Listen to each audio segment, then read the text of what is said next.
At speaking of impeachment, baka mas mapasaya ko kayo dito, ha? Meron po, no?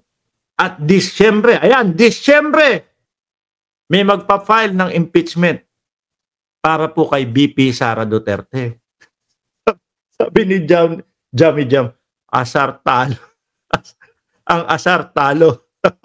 O, eto mga boss, impeachment naman. Naku, sakit lalo nito. No? Ayan, tignan natin kung... Umaga po sa inyo. Good morning, ma'am. Hello, good morning. Bakit pinapakita yun, no? Good morning. Ng ACT Teachers Party List. Congresswoman, magandang umaga po sa inyo. Good morning, ma'am. Good morning daw po, ma'am. Just Vincent, shoutout sa iyo. Hello, good morning. Good morning, ma'am. Ma'am, so definitely Hello, good morning. canceled na po yung hearing today. Ano po? Yes, oo. Opo. So ngayon, sigurado na ba tayong pupunta sa NBI? Si Vice President? Hindi po pumunta. Ano? Ito po, habang ini-interview po mga kababayan, alas 5 ng hapon, mga bossing, itong interview na to. So napakahaba po ng panahon para sabihin ng Vice Presidente, late ko pong nalaman. No? Ang katotohanan po, yan po yung isinulat po ng mga abogado nila na kailangan nila nung mga advanced question para alam nila, no, nasagutin. Dahil siguro ho, mga bossing, kapag hindi advanced ang question at hindi nila napag-aralan, lalo silang malubog. Ano? Kinabahan din mo yan, mga kababayan. Tuloy natin tong impeachment. Dapat sana pumunta siya. Kasi wala na siyang excuse. Wala na siyang excuse no? Kasi yun, ang una niyang excuse, may hearing. Wala na siyang excuse. Pero ma'am, yun yung unang excuse. Kasi po may hearing ako sa Quad Committee. Ang ginawa po ng Quad Committee, mga bossing, sige, cancel na lang. Bigyan natin ng panahon. No? Bigyan nating daan. yung NBI, para doon makapagpaliwanag si BP. Kaso po may bagong paliwanag. Late na daw pong dumating. No? Sabi ni Kuya Rebs, Sir Mark, asan yun? Sabi nung isang kapitan na dumalo ng pulpul power, uubusin daw ang magpa-impeach at ready to rumble daw. Sabi ni Bato, bahala sila sa buhay nila dyan.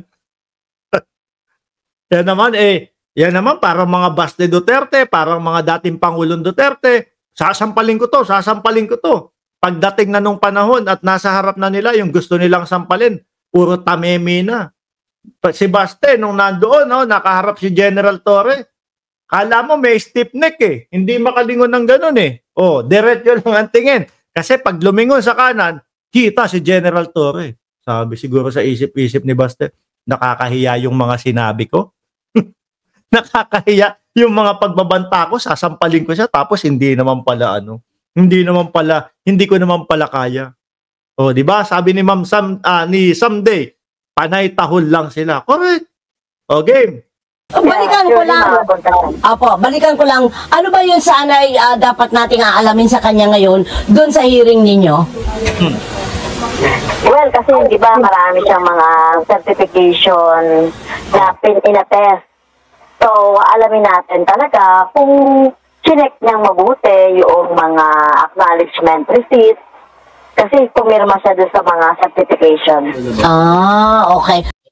Yung mga Mary Grace Piatos na acknowledge receipt, no? Yung mga Kokoy Villamin na acknowledge receipt, mga kababayan. So, dapat niyang ipaliwanag yun. Ano ho ang mas malaki ang bigat? Tama ba? Hindi, wait lang.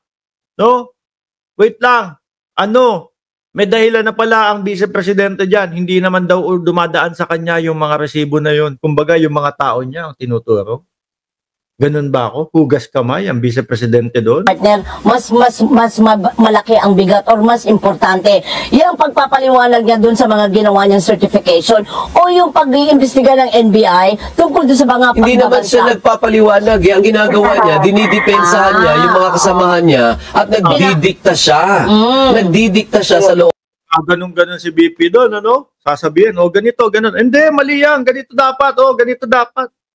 Parang siya yung Parang siya yung pinakamagaling doon sa House of Representatives at parang bahay niya yun, mga Loob ng kababayan. komite na parang siya ang reyna. Oo, kaya nga, sino ang mas matimbang yung ganong klaseng pagdinig natin sa kanya na hindi naman talaga nagsasalita, or itong sa NBI na pinagpapaliwanag siya tungkol doon sa pagbabanta niya sa Pangulo, kay Ma'am Lisa at kay Sir Martin Romualdez. Sabi ho siguro ng Vice Presidente, ano ba yan? No? Imbis na confidential funds, ang problema, nadagdag pa to. Hindi ko kasi matigil yung bunganga ko eh. Hindi ko maawat yung sarili ko kung ano-ano ang pinagsasasabi ko eh. Oh. Eh baka dahil nga po, mga kababayan, dahil po sa pag-ibig, no? Pag-ibig bilang chief of staff niya, si Zulaika, no? Oh, tuloy. Parehas na kung sakali, criminal cases yun, no?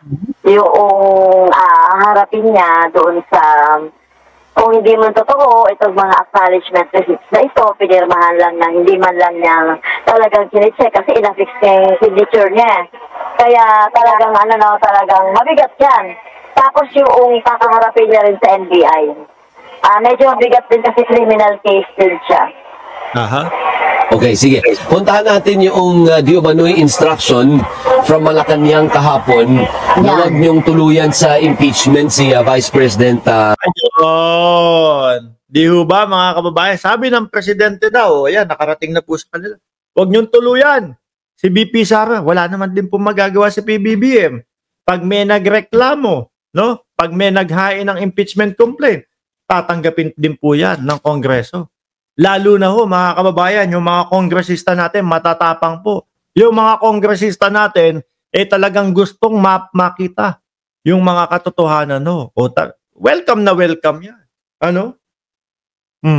Magkahiwalay yan, ang presidente at ang kongreso. Sara, naniniwala ka bang totoo yun, Congresswoman? Hindi kami naniniwala doon eh, no? At saka, syempre, wala namang sa amin naman, halimbawa sa Makabayan, wala namang say si Presidente kung sakali doon kung itutuloy ng Makabayan yung pag-endorse ng impeachment. Ayan, meron naman pala talagang magi-impeach na, mga bossing. Tuloy na po. Di syempre, ako po, mga kababayan, dati sabi ko sa sarili ko, wag namang impeachment. Wag naman yung mga ganyan na mga kulong-kulong, no? Kumbaga, kailangan maparusahan. Siguro, patanggal na lang. Ganyan.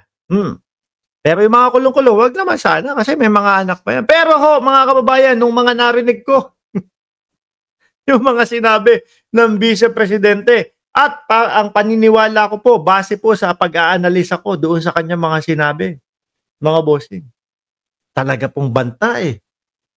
Ano?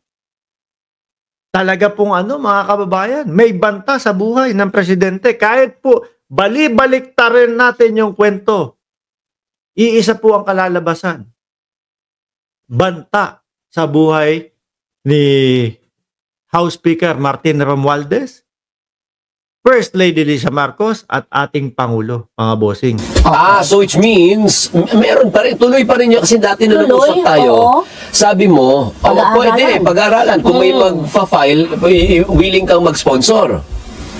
Yes, oo. Alam ko meron nang gumagawa eh. Meron na. Sino yun? Are you at liberty to divulge? Sinong gumagawa? O bayan muna din yun? Bayan. Bayan. Yung grupo naman ni Nato. Oo, Bayan yun. Yung grupo ni Kanato, no? Kilala niyo po ba si Kanato? Renato Reyes, mga bossing? Alam niyo po, ayoko din dyan kay Nato dahil po kung sino-sino, mga kababayan. Lahat na lang unang presidente winewell ganyan. Pero dito, this time, mukhang medyo pabor ako kahit papaano. Kasi po, bakit? Yung naging ugali po at naging mga sinabi ng ating Vice Presidente patungkol po sa ating presidente, no? Hindi na po biro yun. Buhay na po yun, pagbabanta. Yung mga confidential funds po na kailangan nating malaman kung ano at kung saan po nanggaling, mga bossing, kailangan din po nating malaman. Ikinakaltas po yun sa mga sweldo natin, ikinakaltas po yun, no, na tax natin, may karapatan ho tayo na malaman kung saan nila ginagastos. Pero ang nakikita ho natin kay BP Sara, iniiwasan ho nila, mga bossing, yung pagpapaliwanag o kung paano ipaliwanag yun. Renato Reyes! Yun po ba yun? Akala ko, si Renato Reyes, si Baba. Sino ba si Baba? Alam ko, yung isa, yung priest, yung running priest, Reyes ang apelido nun. Kaya lang hindi ko alam yung pangalan. Nakalimutan ko. Si Renato Reyes, sige nga. Nakalimutan ko na kasi matagal nang hindi nagwewelga si si Boss Nato Oh. Robert Reyes yun. Oo nga. Si Kanato nga na batang welgista. Tuloy natin to. So kailan daw ipa-file, Kong? Ito, kung matatapos namin kasi maraming mga, maraming mga signatories, mga leaders, hindi lang sa under the bayan, mga individual pa. Parang multi-sectoral ito. Oo. Tama. Pero kaya, ma'am, before the year ends, ihahabol ba natin before the year ends? May file lang muna. Wala pang endorsement or decision ng plenaryo. May file muna. Kaya hahabulin ba natin before the year ends? Yes, I think kaya naman yan. Hindi, pero ihahabol nyo?